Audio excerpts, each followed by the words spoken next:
Bem, agora sobre João Escoto Eriúsna. Os artigos e livros que usei acho que o mais importante é o Peripecion, também chamado Divisão da Natureza, que tem o livro em si e o contexto.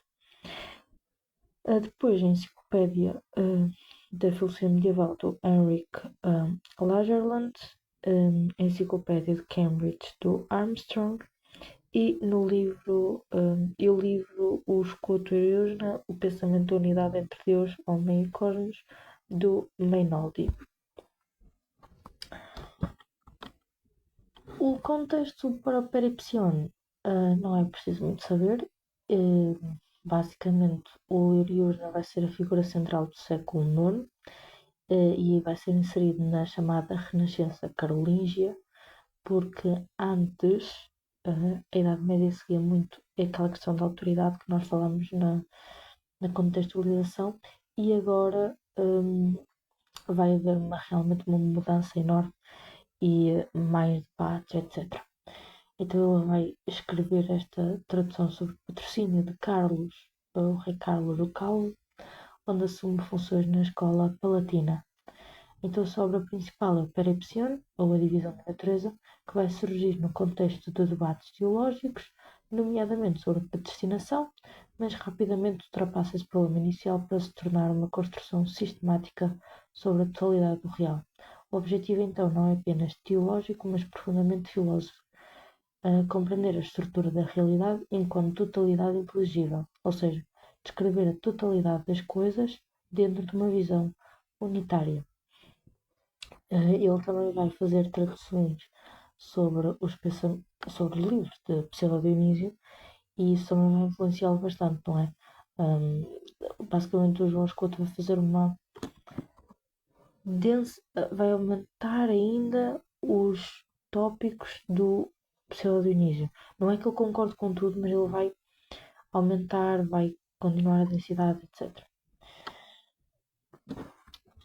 Uma nota importante é sobre a questão da centralidade da dialética, apesar de eu não achar assim tão importante, mas pronto, é importante falar, que é o papel central da dialética como método de acesso à realidade.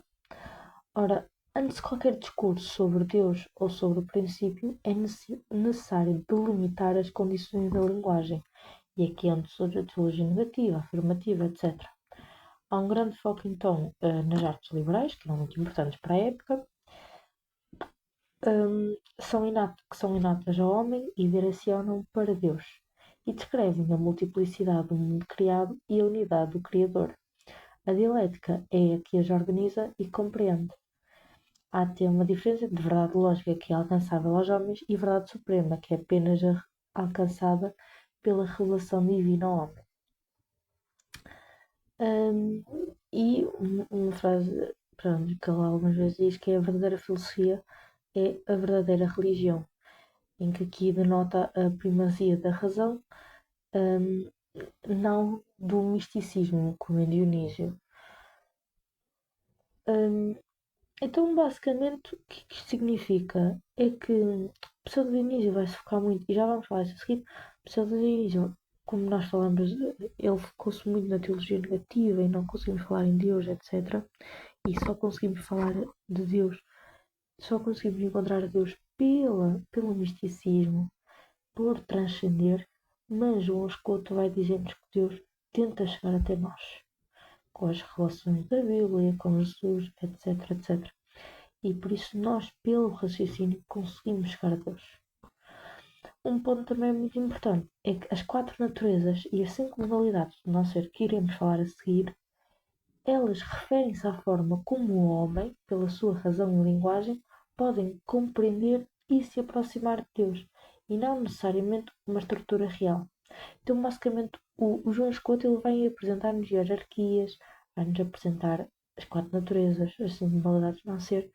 Contudo, ele não está a apresentar isso para dizer que isto é uma verdade suprema que nós temos que acreditar. Ele apresenta que é, segundo o raciocínio humano, esta metáfora que faz mais sentido para explicar o conhecimento. Mas, sendo podemos nós estar errados, isto é só uma forma é o que nós conseguimos encontrar pela linguagem, pelo raciocínio. Não significa que é o que é realmente a verdade suprema.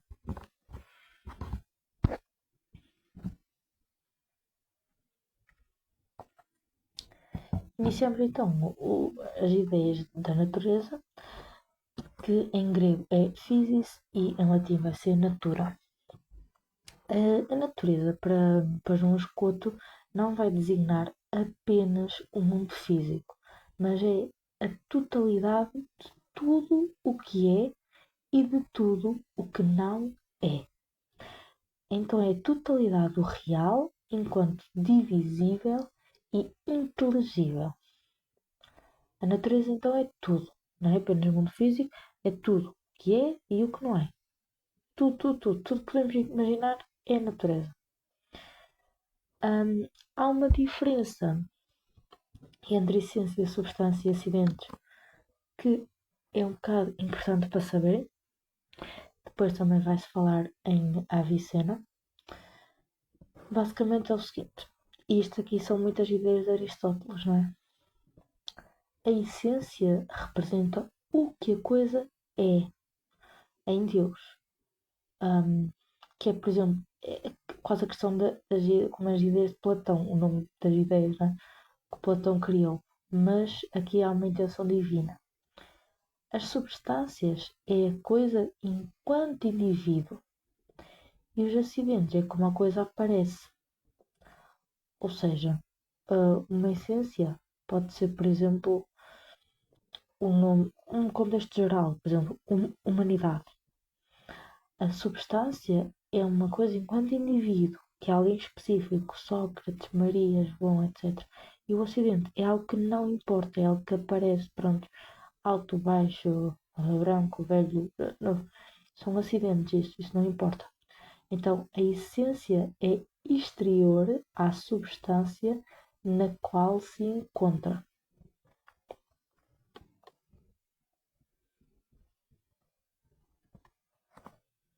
Os acidentes. Pronto, Aristóteles vai mostrar muito que os acidentes são quase extra. Contudo, os acidentes eles são extra no sentido em que eles não mudam muito, mas eles continuam importantes. Porquê? Porque eles constituem a aparência corporal. Ou seja, o corpo é literalmente um conjunto de acidentes organizados. Se não houvesse esses acidentes, seríamos todos exatamente iguais. Então todas as nossas noções de humanidade assim seriam totalmente diferentes. Por isso, ao mesmo tempo que eles não são importantes no contexto tipo metafísico maior de criação do universo, eles são importantes para o dia a dia e para a forma como o universo é gerido.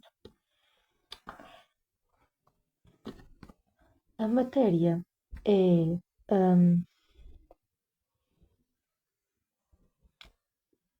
a matéria é o sem forma por privação total. E ao contrário de Deus, que é sem forma por ser superior à ideia de forma.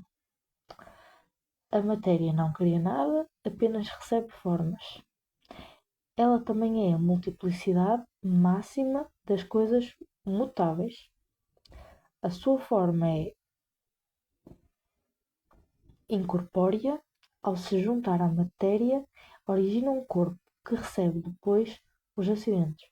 No fundo, a matéria é a multiplicidade total e a privação de qualquer forma, porque ela não tem uma forma, que, ao se juntar a uma forma que é incorpórea, dá origem a um corpo e a uma substância, que une-se à acumulação de acidentes, que pode ser vista como uma manifestação sensível individual de uma essência designada por Deus.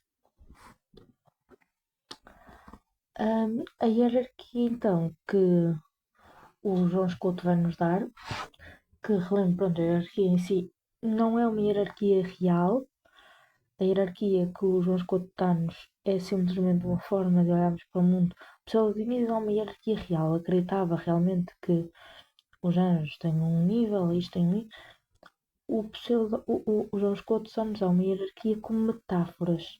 Para nós entendemos o mundo, mas ele não diz que é realmente isso. Então, na hierarquia temos primeiro Deus, que é além do ser, as causas primordiais, que vão ser as essências, as substâncias, que vão ser os indivíduos, os acidentes, que é o que dizemos das coisas, e a matéria, que é a privação máxima. Esta ideia da hierarquia depois vai-se também encontrar nas 5 formas de não ser e assim. Outra coisa bastante importante é a forma como foi adaptado as 10 categorias das ideias de Aristóteles. Esta parte aqui que eu estou, pronto, este ponto aqui que estou a explicar é tentar mostrar estas diferenças entre as ideias de Aristóteles e de João Escuto. Então, todos sabemos que Aristóteles tem as 10 categorias. Temos primeiro o ser, não é? E do ser surge a essência, pronto, o ser é a essência, e depois daí as outras 9 são acidentes, que é a quantidade, a posição, o espaço, a qualidade, a relação, o estado, o tempo, a ação, a paixão, etc. O Ioriúna o João Escoto vai nos dividir em duas, estas das categorias vai dividir em duas. Vai dividir em quietude, que é a essência, a quantidade, a posição e o espaço, e um movimento, que inclui a qualidade, a relação, o estado, o tempo, a ação e a paixão. Então, basicamente, todas as coisas do mundo criadas estão submetidas ao espaço e ao tempo.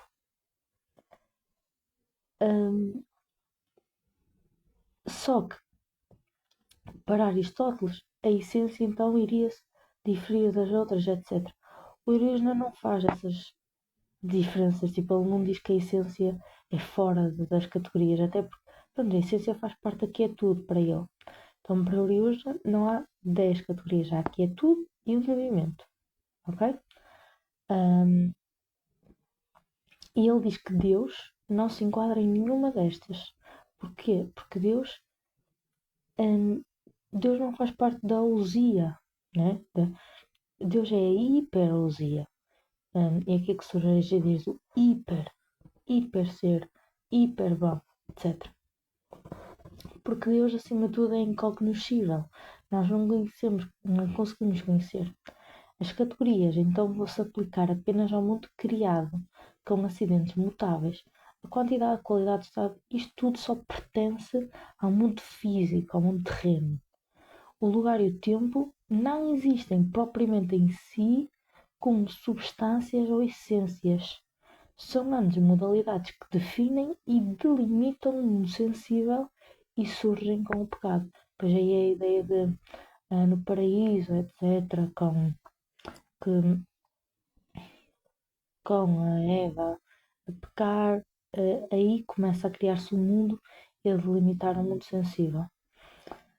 A substância é então uma manifestação individual de uma forma eterna, que é a essência, e os acidentes são as propriedades mutáveis dentro dessa substância. Eu não sei se isto aqui ficou um bocado confuso, é só para mostrar que há uma diferença entre essências, categorias, etc. Ora, nas 4 causas da natureza, temos que notar primeiro que estas 4 causas não devem ser entendidas como entidades separadas, nem como uma hierarquia, etc., mas como momentos de uma mesma realidade dinâmica. E às vezes este é o problema que existe. Porque nós olhamos, por exemplo, para a quarta e vemos, mas a quarta está a falar de Deus de novo. Mas isto tudo não é como se houvesse aqui um género de uma hierarquia ou entidades separadas. Simplesmente são formas diferentes de olharmos para a mesma coisa, que é a natureza. Então, em primeiro lugar, temos o Deus que cria e. Pronto, já estou toda a separar.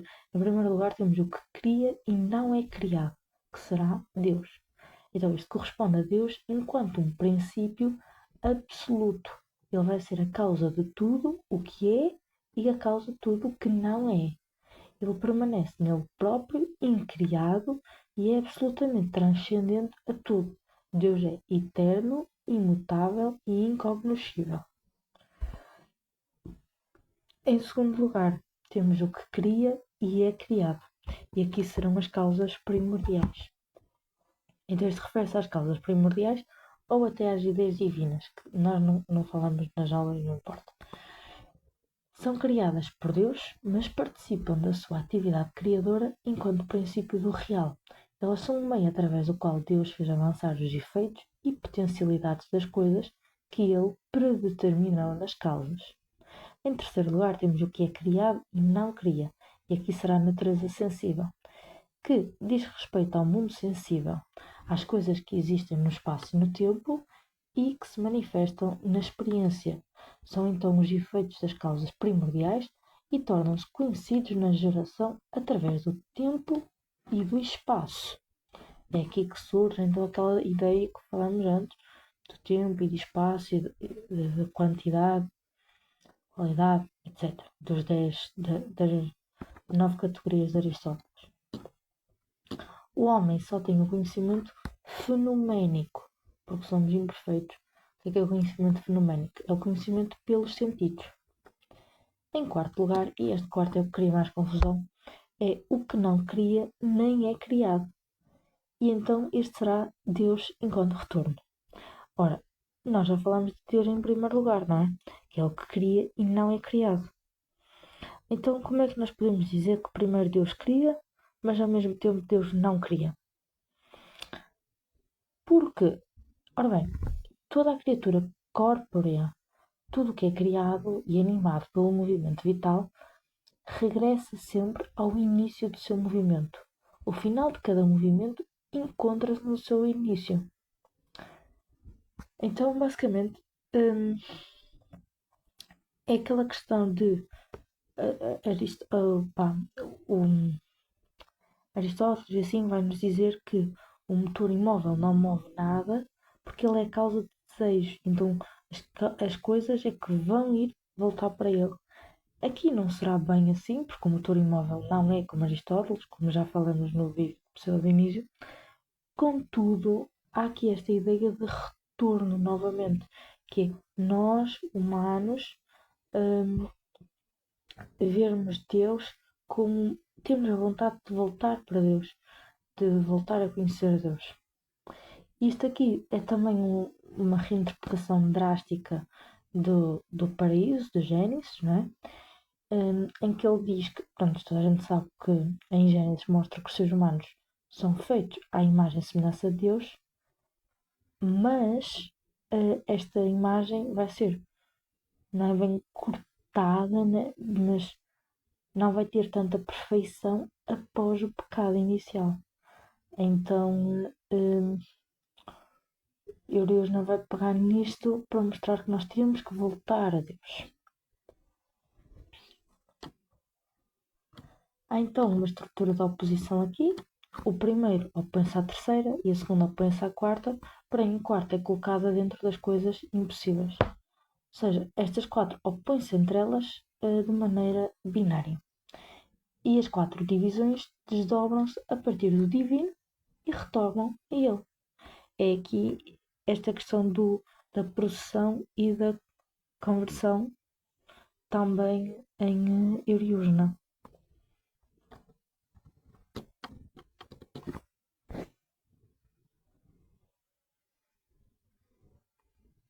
Depois temos o problema do ser e não ser. Aqui o Eriúsna inspirou-se no livro do Sofista, de Platão, e então Eriúsna recusa identificar o não ser como nada absoluto. Qual é que é então a distinção entre ser e não ser? Ora, esta distinção é importante para compreender os limites do conhecimento, a estrutura da realidade e a relação entre Deus e o mundo. E para entender isto, ele mostra-nos os 5 modos do não ser, que correspondem a diferentes níveis de relação com o conhecimento, a hierarquia e a manifestação. O primeiro modo é o não ser por transcendência. Então, o que eu percebo no mundo, para mim, para os humanos, significa ser. O que eu não percebo no mundo é não ser. Certo? Por exemplo, eu percebo que existem humanos, os humanos são ser. Eu não percebo que existem unicórnios porque eles não existem, então eles são não ser. Como eu não consigo compreender que Deus existe no sentido terreno, sensível, não consigo perceber, então Deus vai ser não ser. Este não ser, contudo, de Deus, não é por ausência. Não significa que é um não ser no sentido de que não existe, mas vai ser um processo de realidade que ultrapassa toda a apreensão, ultrapassa completamente os nossos sentidos e intelecto. Pelo contrário, o que em toda a criatura é percebido pelos sentidos corporais ou contemplado pelo intelecto, nada mais é do que um determinado acidente de cada essência incompreensível. Mas pronto, isso aí é só uma parte, mas basicamente é isso. Nós não conseguimos, pelos nossos sentidos e intelectos, compreender a essência de Deus e por isso Deus será não ser. Isso não significa que Deus não existe, simplesmente a nossa noção dele ultrapassa toda a nossa realidade.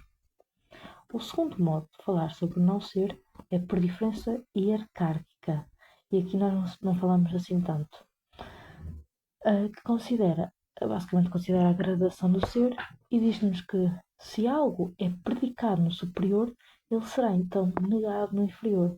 Por exemplo, o homem é animal, então o anjo será o oposto de um homem. Trata-se de um jogo de afirmação e negação que estrutura a hierarquia do real. Volto a realçar aqui que esta ideia do Ariusna, da hierarquia das criaturas, é metafórica. Não é como em Pseudo Dionísio que ele realmente acreditava nisto. Deus não é o topo da pirâmide. Deus é o uno absoluto que transcende toda a categorização e todas as pirâmides. E por isso as categorias e esta hierarquia, etc., servem apenas para pensar sobre a criação, à qual todas as coisas retomam. A terceira forma de falarmos de não ser é o não ser por atualização. E atualização refere-se às causas primordiais. Então, cada criatura, como já temos falado, é compreendido no tempo e no espaço e vai ser compreendido através da geração. Aquilo que ainda não se manifestou no tempo e no espaço é o não ser. Isto designa aqui o que existe em potência ou nas causas, mas ainda não se tornou atual. Um exemplo, Deus já conhece os nossos filhos, por exemplo, porque Deus vive eternamente, não é? Simplesmente, eles ainda não foram produzidos no mundo visível. Então, para nós, atualmente, os nossos futuros filhos são não ser, mas isso não significa que eles não vão vir a existir.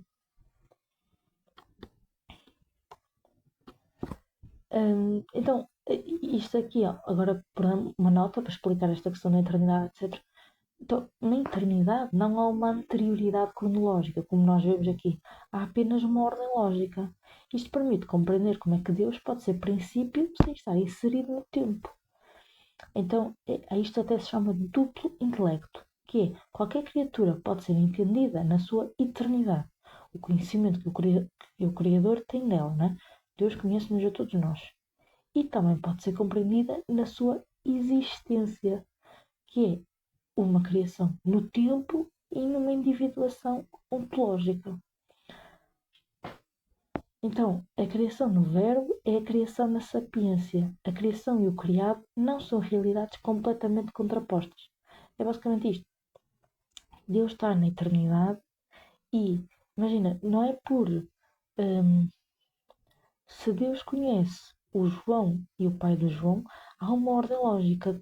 O pai do João veio antes do João. Ele conhece os dois de igual forma, mas no mundo terreno nós sabemos que o pai do João veio antes do João. É simplesmente isso. Para Deus isso não faz diferença porque ele não está inserido no tempo. É por isso que nós não podemos dizer que Deus começou a existir em algum momento, porque para ele ultrapassa todas estas noções de tempo que nós temos. O quarto ponto é o não ser relativo ao conhecimento humano.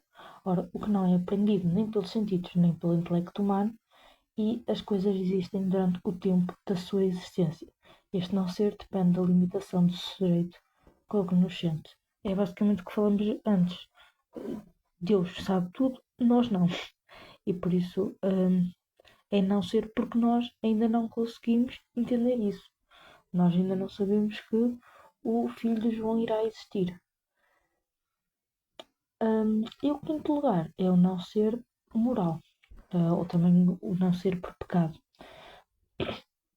Isto é no plano antropológico da história, e aqui novamente volta a ideia do paraíso e da criação à imagem de Deus.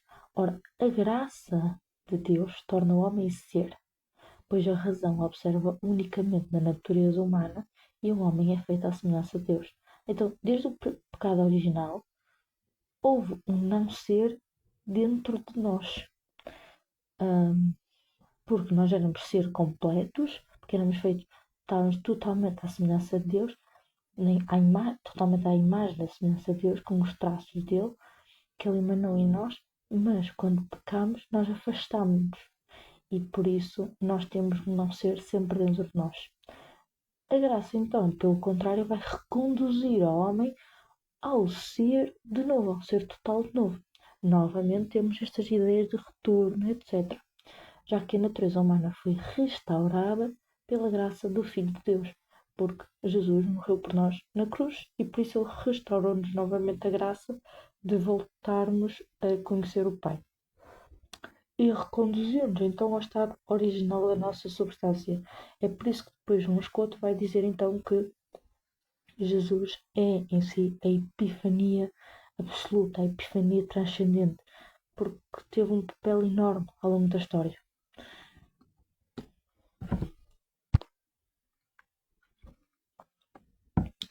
Sobre Deus. Tudo isto é sobre Deus, mas para Dionísio, Deus então é o não ser. Certo? Isto aqui nós sabemos. Pseudo-Dionísio diz que Deus é o não ser, porque Deus tem a transcendência absoluta. Por isso, ele não pode ser como nós conhecemos, não é? Para Escoto, Deus é o ser e é o não ser.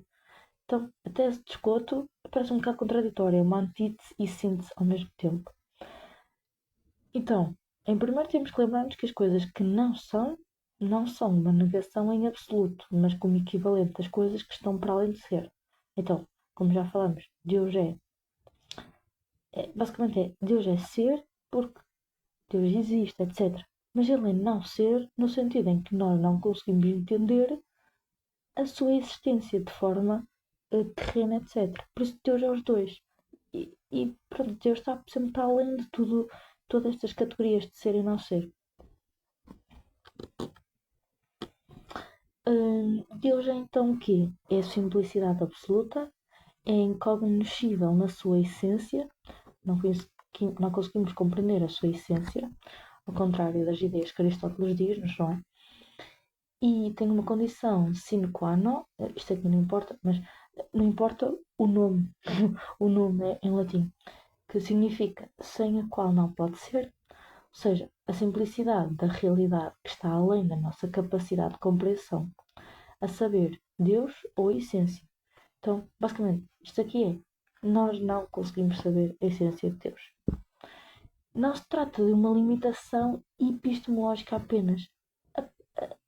Não é como se Deus estivesse-nos a tentar limitar, é simplesmente Deus não é cognoscível porque Ele não é uma coisa, certo? Nós não conseguimos compreender a essência, etc., de algo que não existe de forma material e de forma terrestre como nós conhecemos. É por isso que, novamente, Deus é ser e é não ser ao mesmo tempo.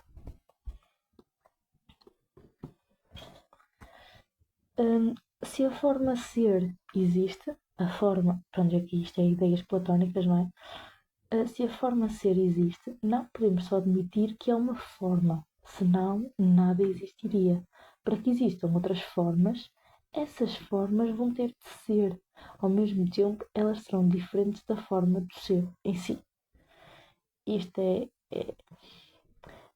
basicamente uma crítica à questão de Platão, etc.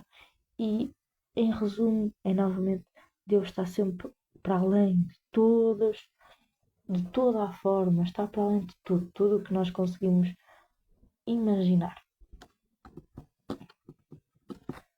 Então, esta reflexão sobre o ser e o não ser vai nos levar diretamente ao problema da linguagem, como nós tivemos em Pseudo Dionísio.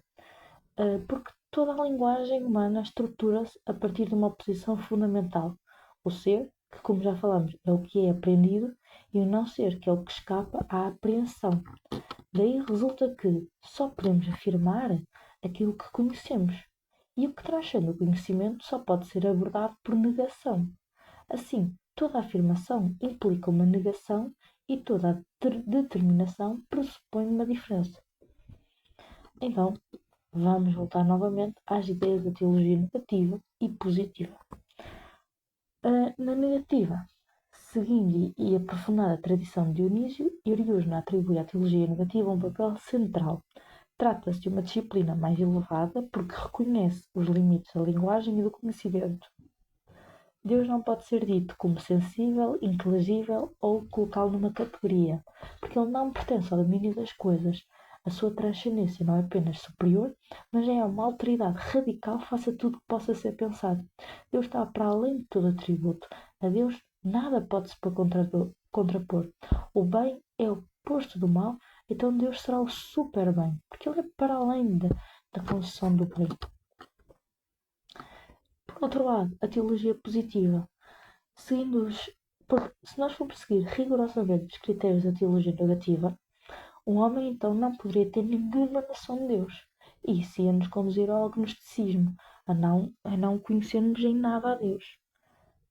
Mas, então, a teologia positiva, a teoria catafática, vai-nos dizer que Deus pode ser conhecido porque dá-se a conhecer através das suas revelações, tanto pela natureza, tanto pelas escrituras. Então aqui o Pseudo-Dionísio dá muito foco na teologia negativa, mas o Arius não vai dar muito foco na positiva. Ele vai dizer que apesar de tudo isto, Deus quer que nós conhecemos. E é por isso que ele deixou a Bíblia para nós, não é? Ora, então Deus vai estar a conhecer o homem através das suas teofanias, que são aparições divinas.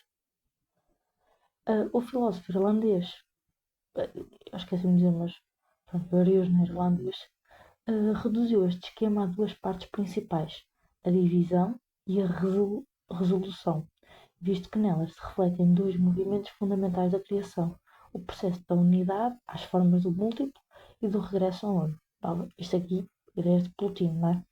Em consequência, a teologia contempla dois métodos principais: o positivo ou catafático e o negativo ou apofático. O primeiro permite entender como, a partir do Criador, causa tudo se chega às criaturas sensíveis. O segundo, como, a partir das Escrituras, o pensamento se pode aproximar da simplicidade do Criador. Toda a realidade pode ser entendida como uma teofania, isto é, uma manifestação de Deus. O mundo não é separado de Deus, mas também não se confunde com ele de forma simples. Há aqui então uma tensão sempre. Deus manifesta-se no mundo, mas ele permanece sempre invisível na sua essência. A criação não é apenas um ato inicial, mas um processo contínuo da manifestação de Deus. Então, ao mesmo tempo que Deus tenta se mostrar e tentamos descobrir coisas dele assim, ele acaba sempre por permanecer invisível na sua essência, então ele continuará sempre a ser um ser e ao mesmo tempo um não ser. Em resumo, o pensamento de Ariúsna organiza-se.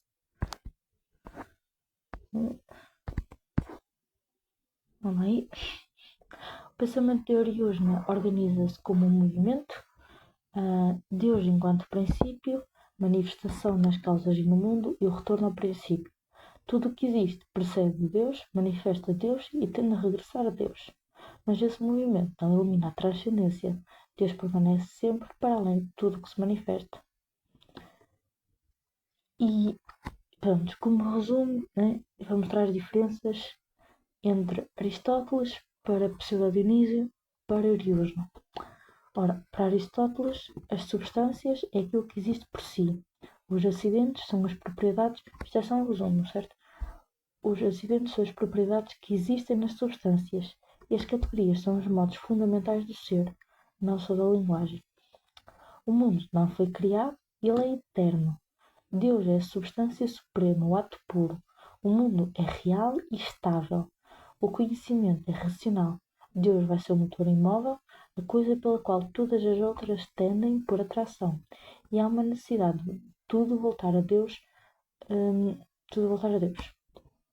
Deus então não vai criar nada, ele vai ser apenas pensamento do pensamento. Novamente, ele é ato puro. Já Pseudo-Dionísio vai desvalorizar a substância, a dizer que Deus está acima da substância. É uma hiperousia. As categorias não se aplicam a Deus porque ele está para além do ser. O mundo é criado por Deus, embora não cronologicamente. O Deus é uma unidade total e para além do ser. O mundo é arcaico e simbólico. O conhecimento não é pela razão, mas é pelo misticismo. E Deus é acima da noção de tempo. O mundo depende, então, ontologicamente de Deus. Euriusson procura consolidar os dois. As categorias são válidas, mas apenas para um mundo criado. A substância já não é central, é apenas uma manifestação. O mundo é criado por Deus, embora não cronologicamente. Deus é unidade total e além do ser. Deus é ser e não ser. É a causa responsável por todas as coisas. O mundo é uma emanação de Deus, é uma teofania. O conhecimento é racional, mas também é místico. E a criação do mundo acontece na medida em que Deus existe e se revela, pelo qual a criação é eterna, não necessariamente. Ambos então herdam de Aristóteles a linguagem, as categorias e a estrutura lógica do real, mas Dionísio utiliza estes instrumentos apenas como ponto de partida para uma teologia negativa, enquanto Oriúna integra-os numa metafísica neoplatónica onde explica o mundo criado como manifestação de Deus.